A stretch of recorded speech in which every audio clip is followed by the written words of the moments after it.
بسم اللہ الرحمن الرحیم۔ السلام علیکم۔ میرا نام عائشہ ہے۔ میں فقط 5 سال کی عمر میں چھت چھن جانے کے دکھ سے گزری ہوں۔ ایک عورت ذات کے لیے چھت کتنی اہم ہوتی ہے، وہ اس کے نیچے کتنی محفوظ ہوتی ہے اور کس طرح دنیا کی گندی نظروں سے بچی رہتی ہے، ان سب باتوں کا احساس کم عمری میں ہوتے ہی میں سب سے پہلے اپنی گڑیا کا گھر بنایا کرتی تھی، اور میری امی حیران تھی کہ یہ گڑیا کے کپڑے بنانے کے بجائے ہر وقت گتے اور ڈبوں سے گھر ہی کیوں بناتی رہتی ہے۔ ایک بار میری گڑیا کا گھر صحن میں رہ گیا اور اس رات بہت تیز بارش لگ گئی، تو میں گھبرا کر اٹھ کر بیٹھ گئی۔ سخت سردیاں تھیں، لیکن میں نے کھڑکی سے پردے ہٹائے اور شیشے کی سلائڈ کو ایک طرف کر کے باہر دیکھنے لگی تو مجھے اپنی گڑیا کا گھر بھیگتا ہوا نظر آیا۔ میں نے اس بھیگتے گھر کو دیکھ کر رونا شروع کر دیا اور تڑپتے ہوئے بیڈ سے اترنے لگی تو میری ماں کی آنکھ کھل گئی۔ یہ تم کہاں جا رہی ہو؟ وہ اٹھ کر بیٹھ گئی اور غصے سے بولی تھی، تو میں رونے لگی۔ میری گڑیا کا گھر بھیگ چکا ہے، وہ ٹوٹ جائے گا، مجھے اسے بچانا ہے۔ اور پھر یہ کہہ کر میں باہر کی طرف دوڑی، اس بات کا خیال کیے بغیر کہ میرے پیروں میں جوتی بھی نہیں ہے۔ میں نے لاؤنج کا دروازہ کھولا اور باہر صحن میں آ گئی۔ بارش بہت تیز برس رہی تھی۔ امی بھی میرے پیچھے بھاگتی ہوئے آئیں کہ کہیں میں ڈر نہ جاؤں۔ ویسے تو میں اتنی ڈرپوک تھی کہ اکیلے باتھ روم بھی نہیں جایا کرتی تھی، لیکن نہ جانے مجھ میں اتنی طاقت کہاں سے آ گئی کہ میں اس گھر کو بچانے کے لیے اندھیرے کی پرواہ کیے بغیر اکیلے ہی باہر چلی گئی۔ گتے سے بنایا گیا یہ گھر کافی بڑا تھا۔ میں اس کے ایک حصے کو اٹھاتی تو دوسرا حصہ گر جاتا، دوسرے کو اٹھاتی تو تیسرا گر جاتا۔ میں ساتھ ساتھ رو بھی رہی تھی اور اپنے ننھے ہاتھوں سے اس گھر کو اٹھا بھی رہی تھی۔ بالآخر میں نے وہ سارے گتے سمیٹ کر اپنی گود میں ڈالے اور میں تیزی سے پورچ کی طرف آئی۔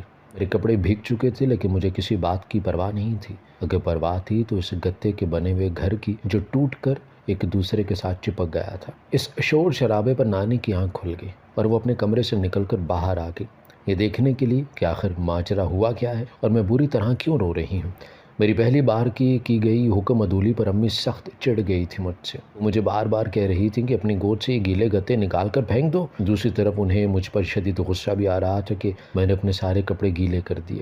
جب میں نے ان کی بات نہ مانی تو انہوں نے مجھ پر ہاتھ اٹھایا، مگر نانی نے آگے بڑھ کر امی کا ہاتھ پکڑ لیا اور مجھے ایک طرف لے گئی۔ انہوں نے میرے کپڑے چینج کروائے اور پھر استری لگا کر ان گتوں کے ٹکڑے کو خشک کرنے لگی، تو امی یہ سارا منظر دیکھ کر سر پکڑ کر بیٹھ گئیں کہ یہ آخر اس گھر میں ہو کیا رہا ہے۔ نانی نے وہ سارے گتے کے ٹکڑے خشک کر کے دیے مجھے، لیکن خشک ہونے کے بعد وہ سارے ٹکڑے اکڑ گئے تھے، لیکن اس کے باوجود انہوں نے وہ تمام ٹکڑے گوند سے جوڑے اور اسے گھر کی شیپ دیکھ کر مجھ سے پوچھنے لگیں کہ ٹھیک ہے، تو میں خوشی سے نانی کے گلے لگ گئی اور پھر انہوں نے مجھے بستر پر لے جا کر لٹا دیا۔ پھر وہ امی کے پاس آ کر بیٹھ گئی، ان کے سر پڑتے ہاتھوں پر اپنا ہاتھ رکھا۔ تم ماں ہو، عائشہ کا گھر کے لیے حساس ہونا تمہارے علم میں ہونا چاہیے شمسا۔ نانی کی بات سن کر ماں ان کے سینے سے لگ کر بے آواز رونے لگی تھی۔ مجھے اور امی کو نانوں کے گھر آئے 1 سال ہو چکا تھا۔ امی کو بریسٹ کینسر تھا اور جو ہی یہ بات میرے ابو کو پتہ چلی، وہ بجائے امی کا علاج کرواتے امی سے بات بات پر الجھنے اور لڑنے لگے تھے۔ اور ایک دن انہوں نے امی کو تیار ہونے کا کہا اور نانوں کے گھر لے گئے۔ جب اٹھنے لگے تو انہوں نے نانوں سے کہا کہ اب یہ یہیں رہے گی۔ نانو بہت صابرہ خاتون تھی، وہ اپنے داماد کو حیرت سے تکتے ہوئے ٹھنڈی سانس بھر کر خاموش رہ گئی۔ ابو کی بات نے امی پر لرزہ طاری کر دیا۔ امی پر ایک قیامت تو اپنی بیماری کی ٹوٹی ہوئی تھی، تو دوسری قیامت اپنے ہی خاوند نے چھت چھین کر ڈھا دی۔ امی بہت روئیں، بہت واسطے دیے، یہاں تک کہ مجھے ابو کے سامنے لا کر کھڑا کر دیا کہ اس بچی کا کیا قصور ہے، یہ باپ کے ہوتے ہوئے یتیموں کی طرح کیوں پلے۔ میں ابو کے سامنے کھڑی تھی، لیکن ابو کے چہرے کی اجنبیت نے مجھے کسی اسٹیچو میں بدل ڈالا تھا۔ بچے تو باپ کے گود سے اترتے نہیں ہیں اور میں اپنے ہی باپ کے سامنے سہمے اور جھجکے ہوئے کھڑی تھی۔ میں تمہیں اس کا خرچ بھیج دوں گا، وہ بے رخی سے بولے، تو امی سکتے میں آ گئی اور پھر آہستہ سے بولیں، کیا اولاد کو صرف خرچے کی ضرورت ہوتی ہے اور اس کے حصے کی محبت کہاں ملے گی؟ اس کے بارے میں آپ نے کبھی فیصلہ کیا ہے؟ فضول جذباتی باتیں کرنے کا کوئی فائدہ نہیں ہے۔ نہ یہ جذباتی بات ہے، نہ ہی فضول۔ اس بات کا تعلق مجھ سے نہیں بلکہ آپ کی بیٹی سے ہے۔ مجھے اس کے حق کے لیے تو بات کرنا پڑے گی نا؟ کیوں؟ کیا یہ بہت ضروری بات ہے؟ ابو کے لہجے میں اجنبیت تھی۔ ظاہر ہے یہ بہت ضروری بات ہے، یہ ہماری اولاد ہے اور ہم دونوں کی برابر کی ذمہ داری ہے۔ تو میں اپنی ذمہ داری سے کب بھاگ رہا ہوں یا اپنی ذمہ داری سے کب انکار کیا ہے؟ وہ غصے سے بولے تھے۔ تو گویا آپ سمجھنا ہی نہیں چاہتے، امی دکھی لہجے میں بولی تھی۔ سمجھنے کی ضرورت مجھے نہیں، تمہیں ہے، ابو قطعیت سے بولے اور پھر اٹھ کر چلے گئے۔ انہوں نے جو ہی ڈرائنگ روم سے باہر نکلنے کے لیے قدم آگے بڑھائے تو امی ان کے پیروں سے لپٹ گئی تھی۔ نانو اپنے بوڑھے بازوؤں میں لے کر مجھے کھڑی تھی اور ان کے جسم پر کپ کپی سی تاری تھی۔ امی کبھی پیر پکڑتیں، کبھی ہاتھ جوڑتیں، لیکن ابو ان سے دامن چھڑوا کر اتنی تیزی سے باہر نکلے کہ پھر ہم ساری زندگی ان کی گرد نہ پا سکے۔ امی شروع میں تو دن رات رویا کرتی، ہر آہٹ پر چونک جاتی کہ شاید ابو نے دستک دی ہو، لیکن رفتہ رفتہ سنبھلنے لگی تھی۔ ہم یہاں نانو کے گھر کرائے پر رہا کرتے تھے۔ نیا سال شروع ہوتے ہی مالک مکان نے کرایہ بڑھا دیا۔ نانو نے احتجاج کیا اور پرانے کرائے پر ہی اصرار کیا تو مالک مکان کی بیوی اور بیٹیاں لڑنے پر آ گئی اور سامان اٹھا کر باہر پھینکنے کی دھمکی دے ڈالی۔ نانا ابو ریلوے میں ملازم تھے۔ ان کی وفات کے بعد پینشن نانو کے نام ہو گئی، لیکن یہ پینشن اتنی کم تھی کہ بامشکل نانو کا گزارا ممکن تھا، کجا اس کے کہ ہم ماں بیٹی کا بھی بوجھ نانو کے ناتواں کندھے اٹھانے لگے۔ نانو نے ان سے 1 ماہ کی مہلت مانگی۔ وہ ایک کمرے کا گھر ڈھونڈنے کے لیے روز صبح نکل جایا کرتی اور شام کو واپس لوٹتی۔ انہوں نے اس علاقے کی شاید ہی کوئی گلی چھوڑی ہو جہاں خالی گھر کا پتہ نہ کیا ہو۔ وہ ایک دن اتنی دل برداشتہ ہو گئیں کہ شام کو گھر لوٹنے کے بجائے ایک درخت کے نیچے بیٹھ گئی اور رونے لگی۔ انہیں روتا دیکھ کر میں بھی رونے لگی۔ یہ سب کچھ ہماری وجہ سے ہے نا نانو، اگر ہم نہ ہوتے تو آپ اس تکلیف سے نہ گزر رہی ہوتی۔ وہ میری بات سن کر تڑپ اٹھی تھی، مجھے اپنے سینے میں چھپا لیا۔ ایسی کوئی بات نہیں ہے بیٹا، یہ وقت بھی گزر جائے گا، مجھے امید ہے کہ بس مایوس نہیں ہونا۔ ان کی بات سن کر میں مطمئن نہیں ہوئی اور رونے لگی۔ نانو مجھے روتا دیکھ کر پریشان ہو گئی۔ کیا ہوا عائشہ، ایسے کیوں رو رہی ہو میری بچی؟ وہ مجھے پکارتے بھی بولی۔ تو میں نے انتہائی دل گرفتگی سے انہیں کہا کہ نانو کیا یہ بھی ہمیں اپنے گھر سے نکال دیں گے؟ تو پھر میں اور ماں کہاں جائیں گے؟ کہ آپ دونوں کا کوئی گھر نہیں ہے؟ میری بات سن کر نانو کے چہرے کا رنگ اڑ گیا۔ انہوں نے مجھے اپنے سینے کے ساتھ لگایا اور کہا کہ نہیں بچے، ہمیں کوئی بھی اس گھر سے نہیں نکال سکتا، تم ایسا مت سوچو، میں ہوں نا۔ وہ میری بات سن کر اتنی فکر مند ہو گئیں کہ ایک بار پھر نئے عزم سے اٹھیں اور پچھلی گلی میں گھر کا پتہ کرنے کے لیے جا پہنچی، جس کے بارے میں انہیں کہا گیا تھا کہ یہ گھر بھی خالی ہونے والا ہے۔ وہ بار بار میری طرف فکر مندی سے دیکھتی اور پھر آہستہ سے بڑبڑاتی کہ کاش یہ گھر ہمیں مناسب کرائے میں مل جائے۔ کافی دیر دستک دینے کے بعد دروازہ کھلا۔ پختہ عمر کی ایک تیکھے نقوش والی عورت باہر آئی۔ سلام دعا کے بعد نانو نے خالی مکان کا پوچھا تو وہ کہنے لگی، چوبارے پر 1 گھنٹہ پہلے گھر خالی ہوا ہے، لیکن اس میں ایک ہی کمرہ ہے۔ نانو ان کی بات سن کر بہت خوش ہوئی، کرایہ بھی مناسب تھا جو وہ افورڈ کر سکتی تھی۔ ہمیں گھر مل گیا ہے عائشہ، وہ جوش سے بولی، اب ہمیں کوئی گھر سے نہیں نکالے گا، بلکہ ہم خود وہ گھر چھوڑ دیں گے۔ میں کچھ ان کی بات سمجھی کچھ نہیں، لیکن سر ہلاتی بھی چلی گئی۔ دل میں ڈر تھا کہ جو بہت بری طرح سے بیٹھ گیا تھا کہ ہماری اپنی چھت نہیں ہے اور ہمیں کوئی بھی کسی وقت بھی گھر خالی کرنے کا کہہ سکتا ہے، اور یہ ڈر اتنا خوفناک تھا کہ دروازے پر ذرا سی بھی دستک ہوتی تو میرا دل کانپنے لگتا اور رنگ زرد ہو جاتا۔ امی اور نانو دونوں ہی میری اس کیفیت سے پریشان ہو جاتی اور مجھے دلاسا دینے کی کوشش کرتی۔ نانو اور امی ساری رات گھر کے سامان کی پیکنگ کرتی رہتی اور فجر کی اذان کے بعد انہوں نے اپنا سارا سامان باہر سین میں رکھا اور پھر وہ ایک کمرے میں جا کر اس کے در و دیوار کو ہاتھ لگا کر چھوتی رہتی۔ اس گھر میں ان کی بہت ساری یادیں وابستہ تھی۔ اسی گھر میں ان کی ڈولی آئی تھی، اسی گھر میں امی کا جنم ہوا اور اس کے بعد نانو کو پتہ چلا کہ وہ دوبارہ ماں نہیں بن سکتی۔ اسی گھر میں انہوں نے نانو کے ساتھ اپنی زندگی کے دکھ سکھ کاٹے۔ امی کی رخصتی بھی اسی گھر سے ہوئی اور نانا کا جنازہ بھی اسی گھر سے اٹھا تھا۔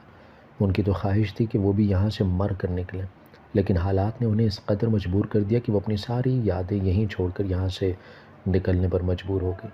انہوں نے صبح 7 بجے گھر کی چابیاں مالک مکان کے حوالے کی اور کیری ڈبہ منگوا کر اس میں سارا سامان لوڈ کروایا۔ نیا گھر دوسری منزل پر تھا، سامان تو زیادہ نہ تھا، لیکن بار بار چڑھنا اترنا ان کے لیے بہت مشکل بن گیا، مگر انہوں نے ہمت نہ ہاری۔ ہمیں سامان کے ساتھ اوپر شفٹ کرنے کے بعد وہ بازار گئی اور ناشتہ لے کر آئی۔ کام کی زیادتی نے امی کو تھکا دیا اور ان کی طبیعت بہت خراب ہو گئی۔ چھاتی کی تکلیف سے وہ بے حال ہو گئی۔ انہیں تیز بخار نے آ گھیرا تو نانو نے انہیں مزید کام سے روک دیا اور خود ہی ہمت کر کے گھر کے سارے کام اکیلے انجام دیے۔ امی کو دودھ اور دوائیں دینے کے بعد انہوں نے مجھے کھانا پینا اپنے ہاتھ سے کھلایا اور پھر اپنے بستر پر میری جگہ بنا کر مجھے سلا دیا۔ وہ میرے پاس ہی لیٹ گئی، لیکن وہ ایسا سوئیں کہ پھر کبھی نہ اٹھ سکی۔ میری سہمی ہوئی سسکیاں اور امی کی بلند چیخیں بھی انہیں واپس نہ لا سکی۔ نانو کی وفات کے بعد امی بھی زیادہ دن تک زندہ نہ رہیں۔ شاید انہیں پتہ چل گیا تھا کہ ان کے پاس اب وقت کم رہ گیا ہے، اسی لیے انہوں نے مرنے سے 1 دن پہلے ابو کو فون کر کے بلوا لیا۔ اور مجھے ساتھ لے جانے کا کہا۔ ابو تو نہ آئے لیکن اب امی ان کے انتظار میں ہمیشہ کے لیے آنکھیں بند کر گئی۔ امی کی فوتگی کی اطلاع ابو کی طرف گئی تو وہ تب آئے اور پھر امی کی تدفین کے بعد مجھے اپنے گھر لے گئے، وہ گھر جہاں سے مجھے اور امی کو نکالا گیا تھا۔ وہ جہاں سے آنے کے بعد میں نے اپنی ماں کو ہمیشہ روتا ہوا ہی دیکھا تھا۔ میں جب یہاں آئی تو یہاں ایک اجنبی عورت اور اس کے بچوں کو دیکھ کے مجھے بڑی حیرت ہوئی تھی۔ میری حیرت کو دیکھتے ہوئے ابو نے ان کا تعارف یہ کہہ کر کروا دیا کہ یہ میری نئی امی ہیں اور یہ تمہاری بہنیں ہیں۔ وہ خاتون کے جسے میری ماں کہہ کر متعارف کروایا گیا تھا مجھے دیکھ کر منہ بناتے ہوئے اندر چلی گئی اور ان کی اولاد بھی ان کے ساتھ ہی اندر چلی گئی۔ لیکن مجھے اس وقت زیادہ دکھ محسوس ہوا کہ جب ابو مجھے اندر لے جانے کے بجائے وہ انہیں آوازیں دیتے ہوئے خود بھی ان کے پیچھے پیچھے تیز قدم اٹھاتے ہوئے چلے گئے اور میں یہاں کھڑی کی کھڑی ہی رہ گئی۔ میں نے بہت جلدی اس بات کو سمجھ لیا کہ نہ یہ تو میرا گھر ہے اور نہ ہی یہ نئی امی مجھے بیٹی کے طور پر تسلیم کریں گی، لہٰذا میں اس گھر میں ایک ناکارہ عضو کی طرح وقت گزارنے لگی۔ لیکن یہ بات مجھے سمجھنے میں بہت دیر لگ گئی کہ میرے ابو اپنی نئی بیوی سے ہونے والی بیٹیوں کو مجھ پر فوقیت کیوں دیتے ہیں۔ وہ نہ تو میری کوئی فرمائش ہے مجھ سے پوچھتے نہ میرا لاڈ اٹھاتے، لیکن یہ بات میں نے خود بہت جلد سمجھا لی اور یوں زندگی سے میرے شکوے کم ہونے لگے اور مجھے صبر آتا چلا گیا۔ میری سوتیلی امی مجھے کسی نوکرانی کے درجے سے کم حیثیت نہیں دیا کرتی تھی۔ میری سوتیلی بہنیں مجھ سے الگ الگ دور رہا کرتی۔ میں ان کے کمرے میں نہیں جا سکتی تھی، نہ ہی وہ میرے کمرے میں آتی۔ میں اگر کبھی غائب دماغی سے انہیں لان میں کھیلتا ہوا دیکھ کر ان کے قریب جا کر کھڑی بھی ہو جاتی تو وہ فوراً وہاں سے اٹھ کر چلے جاتے، جیسے میں کوئی بدروح ہوں یا کوئی پیرنی جو ان پر سایہ کرتے گی۔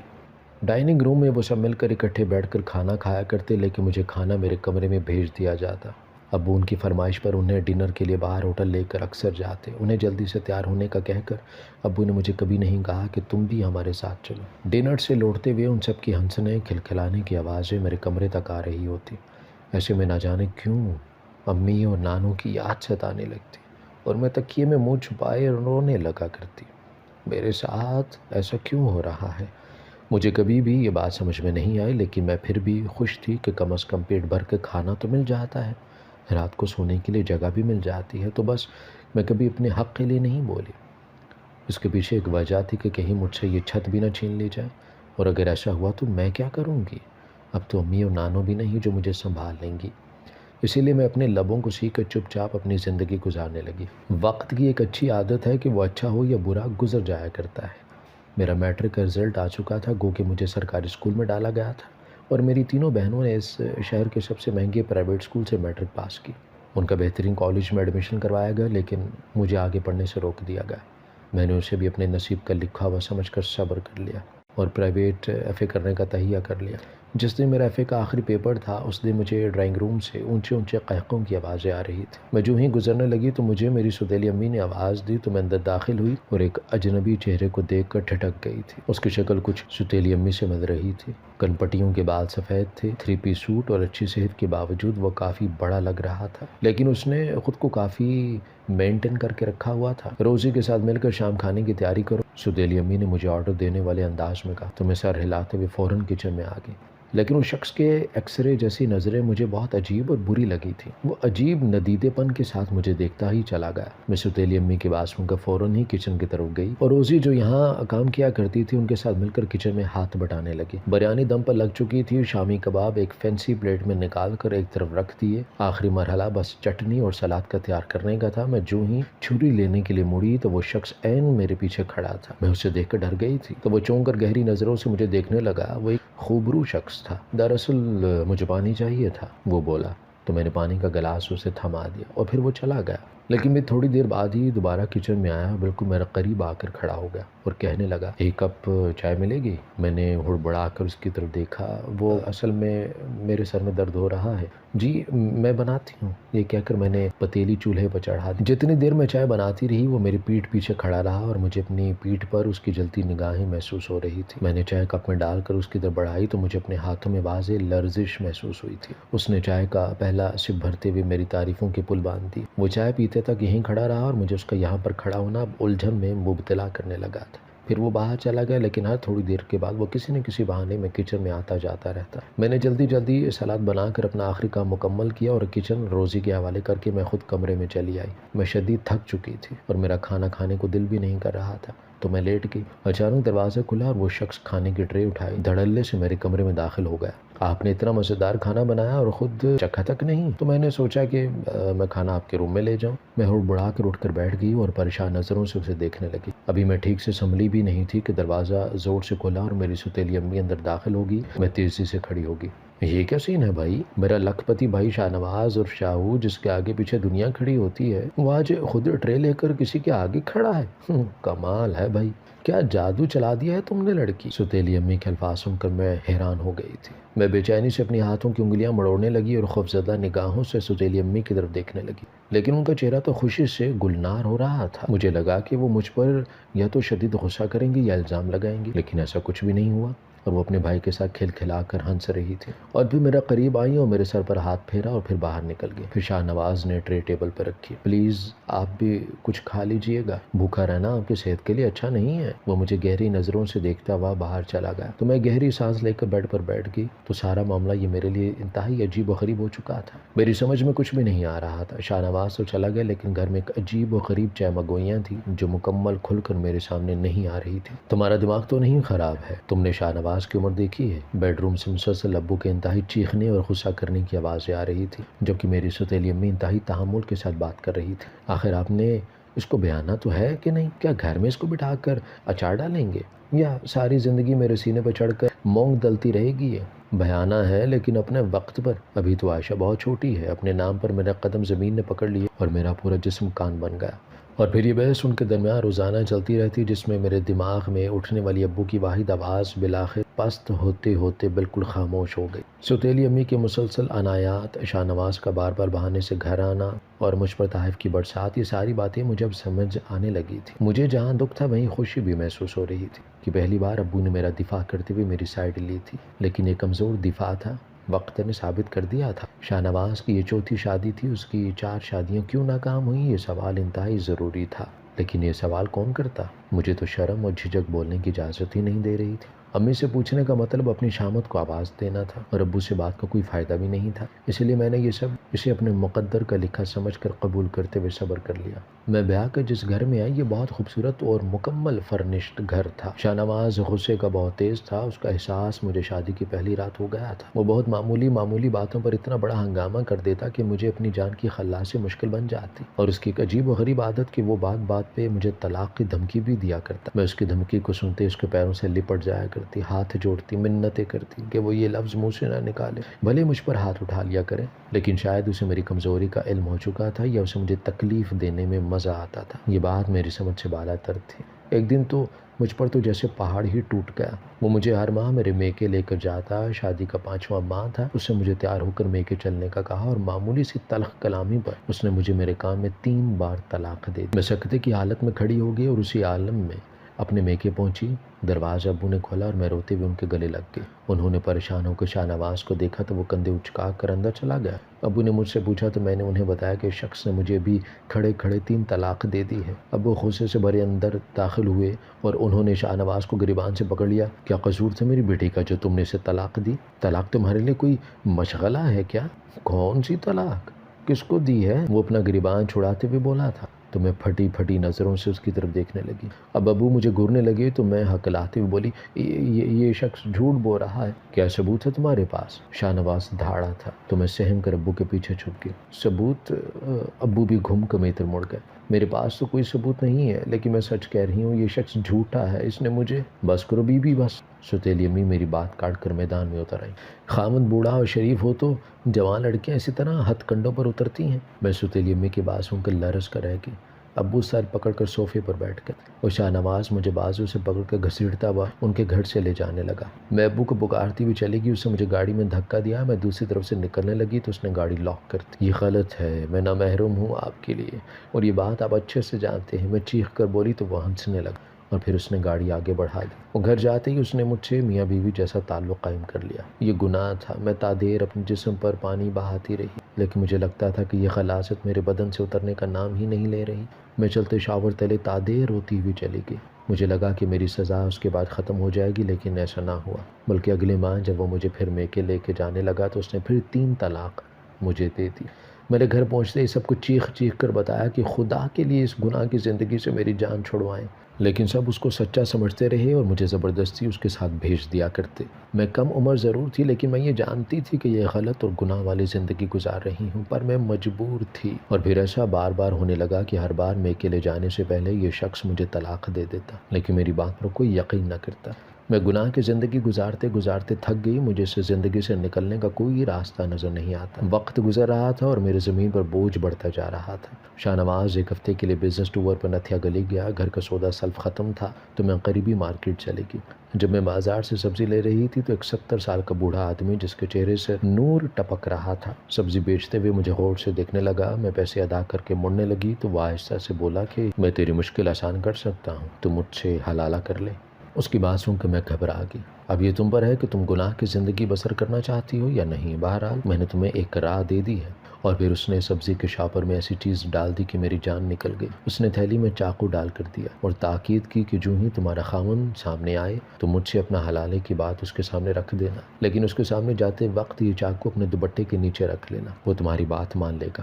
میں تیز قدموں سے گھر لوٹ آئی، میرا دل بہت بری طرح گھبرا رہا تھا۔ یقیناً یہ کوئی اللہ والا تھا جو میری مدد کرنا چاہ رہا تھا، کیونکہ میں نے نماز تہجد میں اللہ کی بارگاہ میں اپنے اس مسئلے کے لیے مدد مانگی تھی۔ یقیناً یہ اللہ کی مدد ہی ہے، میں نے خود کو تسلی دی۔ شاہ نواز جب گھر لوٹا تو میں نے اس کے سامنے حلالہ کی تجویز رکھی تو وہ میری بات سن کے بری طرح ہنسنے لگا اور زبردستی مجھے بیڈ روم کی طرف لے گیا اور بستر پر دھکا دے دیا اور دست درازے کی کوشش کرنے لگا۔ میں ہمیشہ کی طرح اس کی منتیں کرتی رہی کہ روتی رہی، لیکن اس نے میری ایک نہ چلنے دی۔ وہ اپنی تسکین کے بعد کمرے سے جا چکا تھا اور میں اپنے نصیبوں پر روتی رہی کہ اچانک مجھے اس چاقو کا خیال آیا جو اس بابے نے مجھے دیا تھا۔ میں فوراً واش روم گئی، نہا دھو کر وضو کر کے میں باہر آئی اور اپنے دوپٹے کے نیچے چاقو چھپا کر میں شاہ نواز کے سامنے گئی اور اس کے سامنے دوبارہ حلالے کی تجویز رکھی تو وہ ایک دم سنجیدہ نظر آنے لگا۔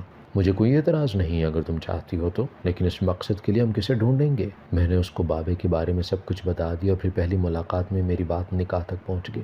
نکاح کے اگلے دن مجھے طلاق دینے کی شرط پر شاہ نواز نے میرا نکاح بابا کے ساتھ باخوشی کر دیا تھا۔